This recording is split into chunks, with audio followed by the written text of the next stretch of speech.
guys, my name is Samantha. Welcome back to my channel. I am a destination wedding and honeymoon specialist, and I'm also a travel agency owner. So as you can see from the title of this video, I'm currently celebrating my 8th year anniversary as a travel advisor.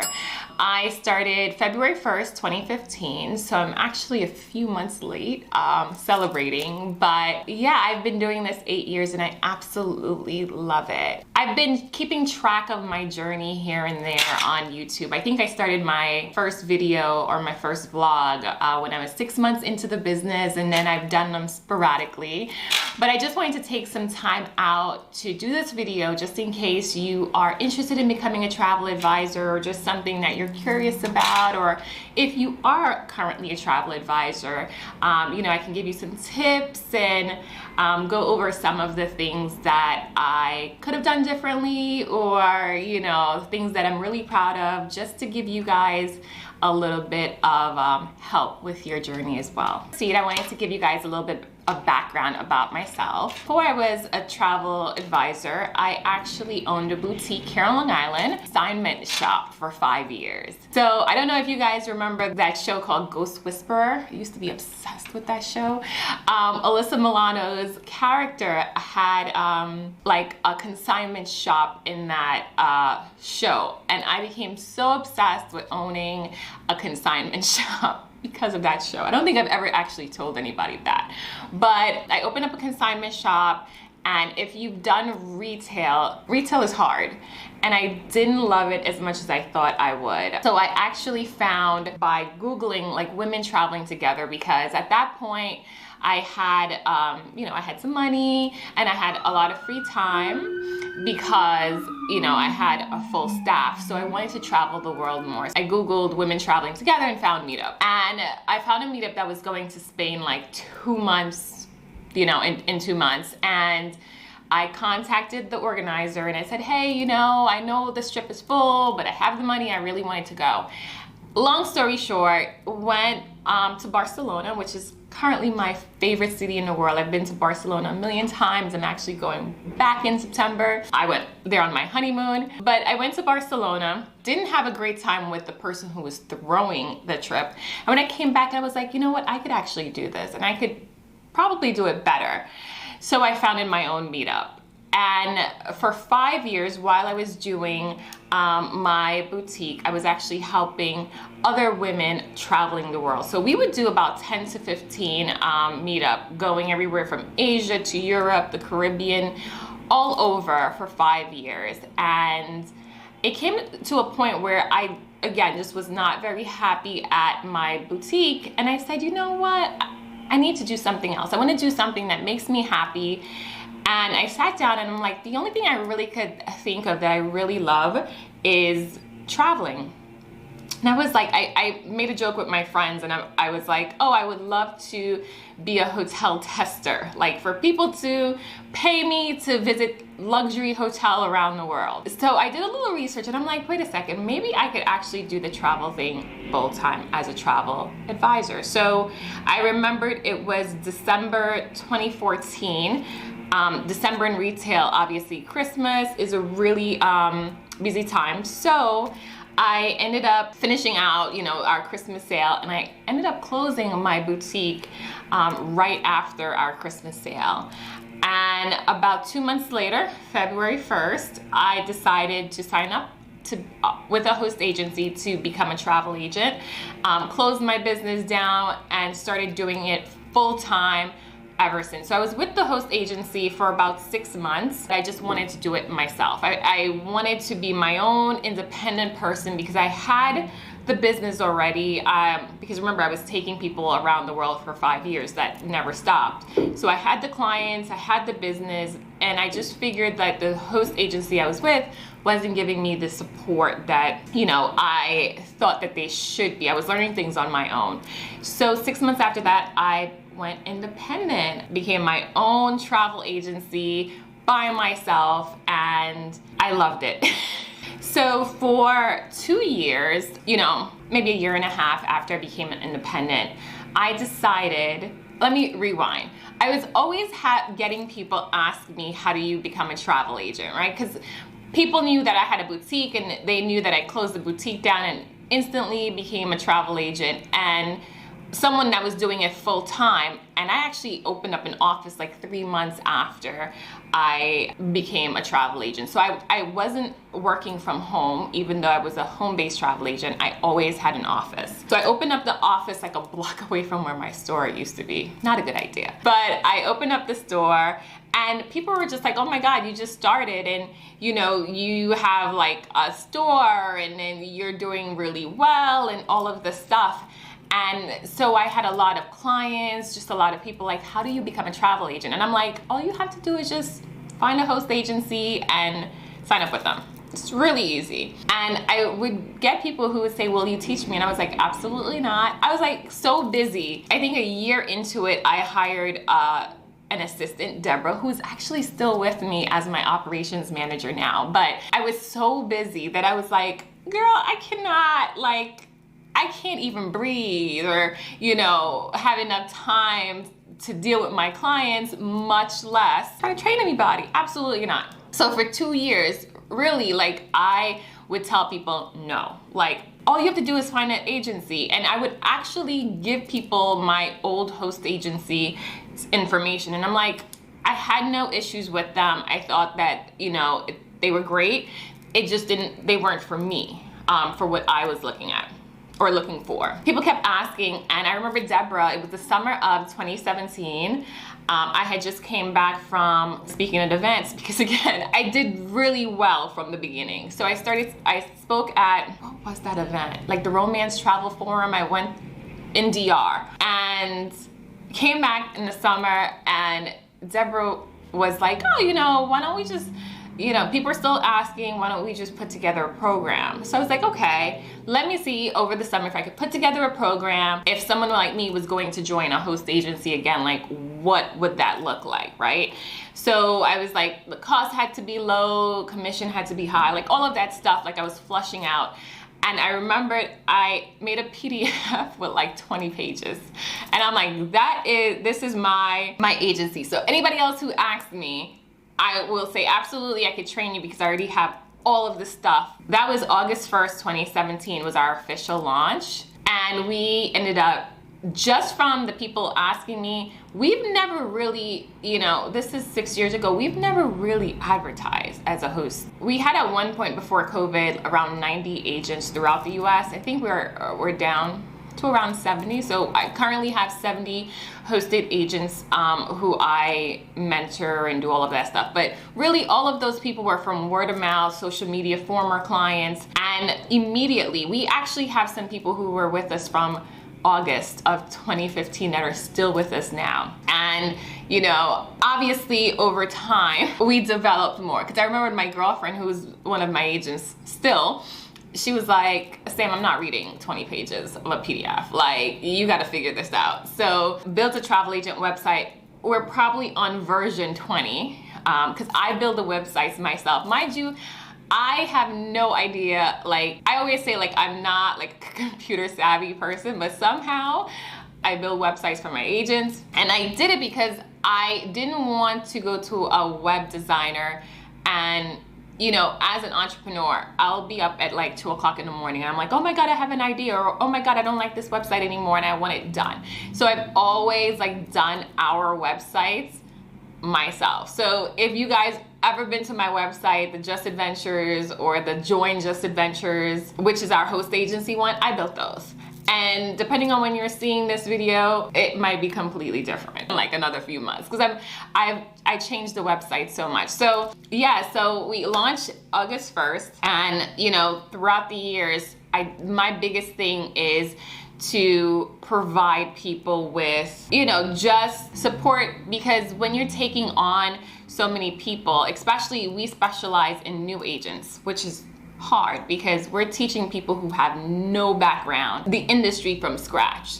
So, you know, the education has to be there, which, you know, I did all the education videos myself. I do Monday night trainings. Now Deborah helps me sometimes, and then we have supplier trainers. But for the last 6 years, Monday nights are training nights where people can come in, you know, ask questions, and we have a Facebook page that we're doing. So yeah, so the host agency portion of it was unexpected, and I love it.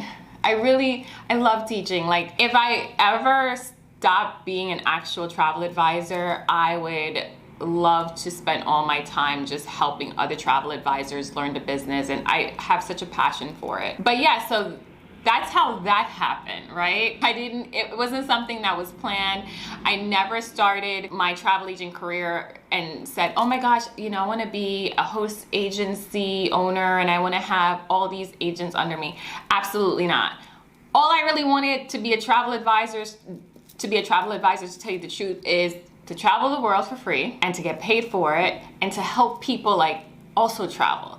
So that was all I wanted to do. I'm like, I could travel for free as work, and then I could help you travel the world. Like, that was, to me, like a no-brainer. And for me, I've always loved romance, so I gravitated towards weddings and romance really early in my career. I still will do groups. I still do, for my regular clients, cruises. One of my regular clients contacted me for Disney. As a travel advisor, you could book everything. Usually, I now have a staff of 5 people in-house. So usually I would have one of my agents do it.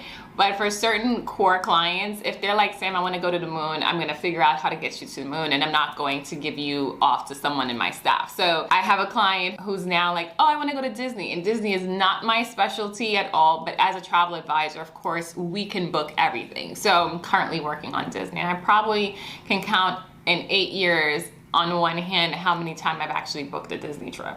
But for her, I'll do it. But yeah, so that's pretty much, like, again, how it started, with me just wanting to travel the world for free and get paid for it, and then bring people around the world, and kind of accidentally getting into the whole host agent, thing, which again was never part of the plan whatsoever. In between that time, because I obviously have too much time on my hand, I was also a business development manager for a hotel. So on here, there's a video, I think I did like a day in the life of a BDM. I thought that I wanted to be on the other side. And a lot of travel advisors, travel agents, consultants always think they want to be on that side of the industry. You don't. You do not. I have such a respect for BDMs and salespeople, hotel salespeople, because it's so different. And I think it's 10 times harder for a travel advisor to do it, being that we have so much freedom, as opposed to being on that side, whether you're working for a specific hotel, cruise line, tour company, or if you're a multi-liner who works with several different hotels. Being a multi-liner is probably a little bit easier, but I did not like the fact that I did not have the freedom that I have as a travel advisor. And I was traveling so much, not in a good way. I was the East Coast BDM for a hotel, and that included half of Canada and half of the US. There was only 2 of us. So I was probably traveling like 5 days out of the week. And then when I'm traveling on Fridays, like, I had to have a report. So I'm sending reports in, but I just got off of a plane. Mind you, I'm still running my agency, which a lot of companies don't allow you to do that. You have to either be a travel advisor or work as a BDM. So I was lucky that they allowed me to still continue running my company and being a travel advisor. So I was running my host agency. Mind you, it was just me and Deb at this point. Like, all of my staff now was hired, I want to say, in the last year or 2. So I had a whole bunch of clients, I had a whole bunch of agents, and I just started getting into weddings. So I was doing weddings as well as having a full-time job as a business development manager, running around the United States and Canada. Mind you, I was also engaged. So it was a mess. It was a mess. And I remembered a few months before my contract was up, and I was like, I always have to go back to the place why I'm doing this in the first place. And it's because I love it, right? So I love helping clients. And then I love the perks. The perks are a huge thing in our industry, right? So we get to travel. but now I can't really, I can still travel to places, but a lot of people started knowing me as the BDM of this organization. So I can't now be laid up in a hotel of a competitor. You see how that could be a little bit of a conflict, right? So it was just, you know, I think it was the summertime, my contract, I had a 1-year contract, was October 31st. And in August, I was like, oh no, I can't keep doing this. First of all, I'm burnt out, I'm tired. Oh, did I get married? Was I married? I think I got married during that time. So I was planning my own wedding. I was still doing Monday nights training. I was doing a lot. And I was just like, you know what, the BDM thing, yes, I was married, because once you're a BDM and you leave a position, like a lot of other hotels tried to come and get you. So I actually had a lot of offers, and I remembered that I was pregnant with my last offer. So I definitely was married at that time. Wasn't pregnant, but I was married at that time. So it was just a lot. And August of that year, I think I got married in February. I got married in March. What am I talking about? I got married in March.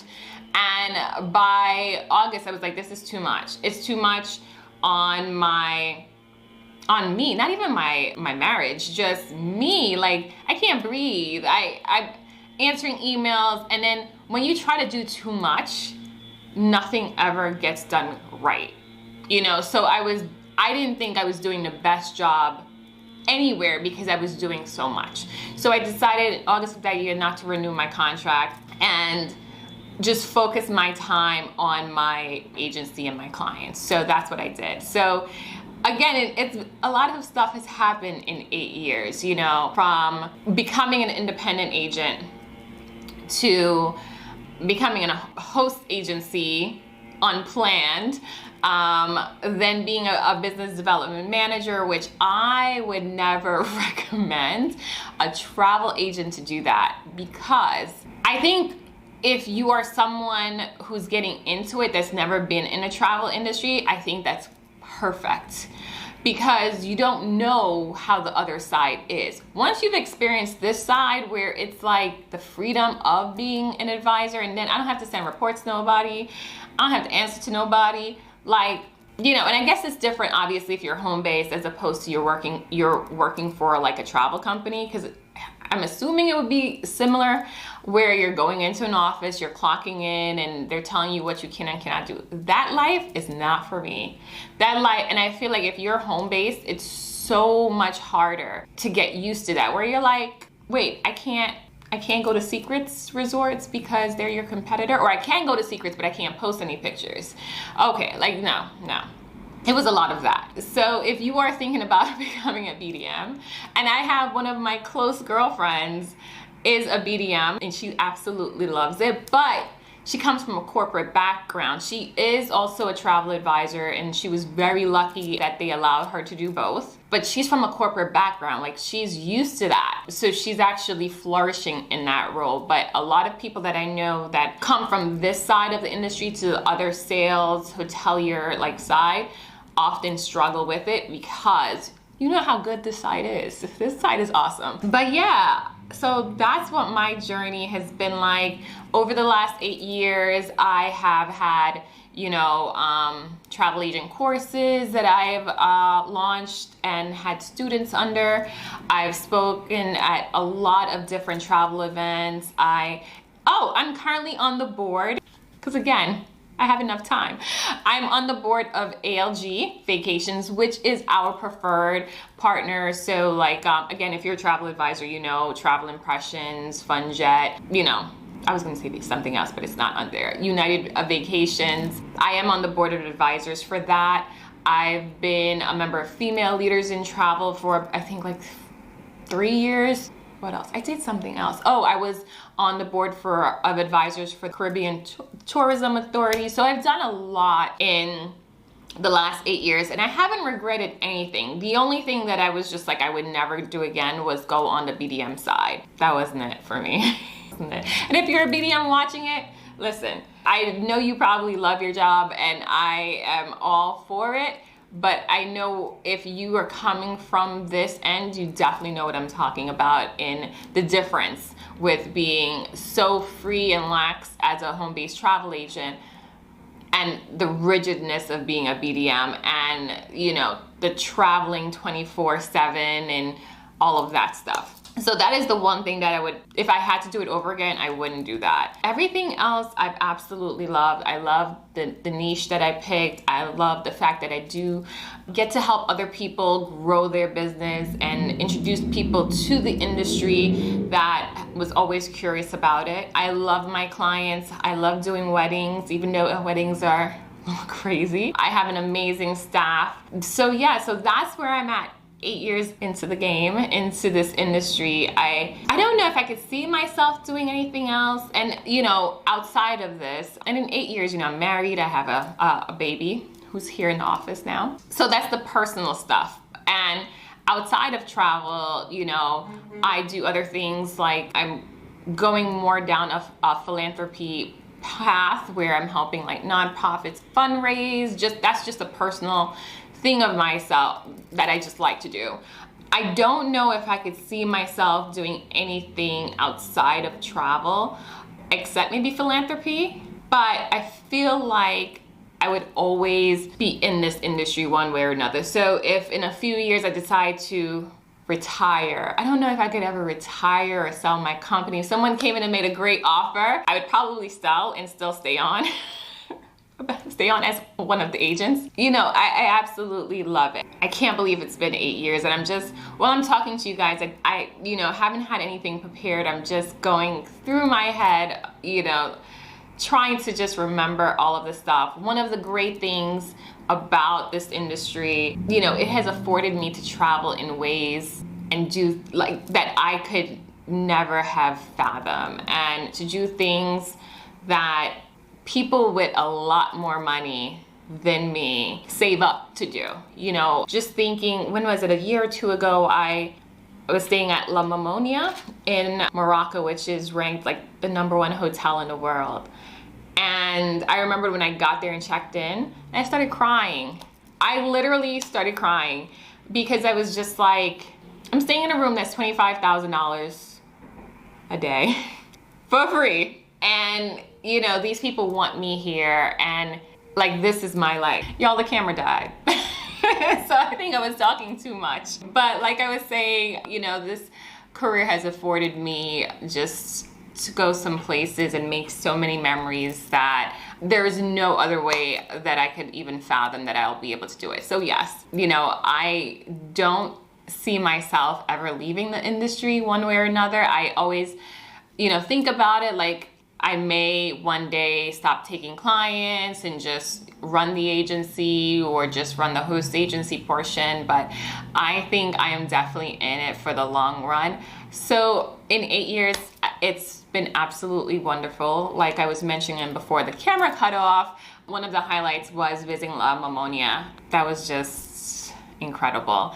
But there has been so many incredible trips, and you know, I went to the Maldives last year, again, a place that I know people save up their entire lives to go, and I was hosted by the hotel there. So, you know, I don't see giving that up. And of course, you know, as travel advisors, we do those trips so that way we can offer it to our clients, and it's a good perk though. I'm not gonna lie, it's a great perk. But yeah, so that's it. 8 years in, absolutely loving it. Probably loving it more than I was when I first made my video 6 months into it. And that's it. So I will be checking in with you guys next year again, just to keep you updated where I am and how everything is going. But 8 years have been fabulous. So I wanted to talk about the good, the bad. Not a lot of bad, you know. Being a travel advisor is hard. It's a lot of work, but I wouldn't say that is a bad thing. It is just, it's work. You know, things happen. We went to COVID for 2 years, so that was the bad. Not having any clients for 2 years, but still somehow making it through and still having my clients and being able to grow my staff. So that was definitely the worst part of my 8-year career was COVID, and I think everybody will agree, I should say. But, you know, day to day, it is just, it's wonderful. I have several clients traveling now, different groups. I just had a wedding come back who had an amazing time. So, you know, things like that, it is really what like make me wake up and love my job, is that I do get to help people travel the world and, you know, help them during some of the most important time of their lives, being a part of that. So I love it. Don't see myself going anywhere anytime soon. But yeah, that's it. That is my 8-year update. This video is probably a little long, but a lot has happened in 8 years. So again, if you are a travel advisor and you're going through a rough time, stick with it. It is worth it. If you are just starting out and struggling, it gets better. It is just like any other business where you have to put in the time and the work. It's hard, but running any type of business is hard. Having your own business is difficult. If it was easy, everyone would do it. So just have some patience, stick with it. There is not another industry that's better than ours. There isn't. So my daughter is at the door, so that is time for me to get off of this or shut off this video. But if you are a travel advisor and you're looking for a host agency, or if you are someone who is considering joining the travel industry and you're looking for a way to start, definitely check out my website at joinjustadventures.com. You can also set up a call with our operations manager to go over our program. Or if you are, you know, just anyone looking for advice, definitely send me an email. I would love to give you my 2 cents of being a travel advisor too, and see if I can direct you or, you know, give you some advice. And if you're a client, you know, always hit us up here at Just Adventures. We would absolutely love to assist you with your destination wedding, honeymoons, group trips, cruises, all of that good stuff. Been talking way too long. So that's it for now. Thank you guys for joining me, and I will see you in the next video. Bye.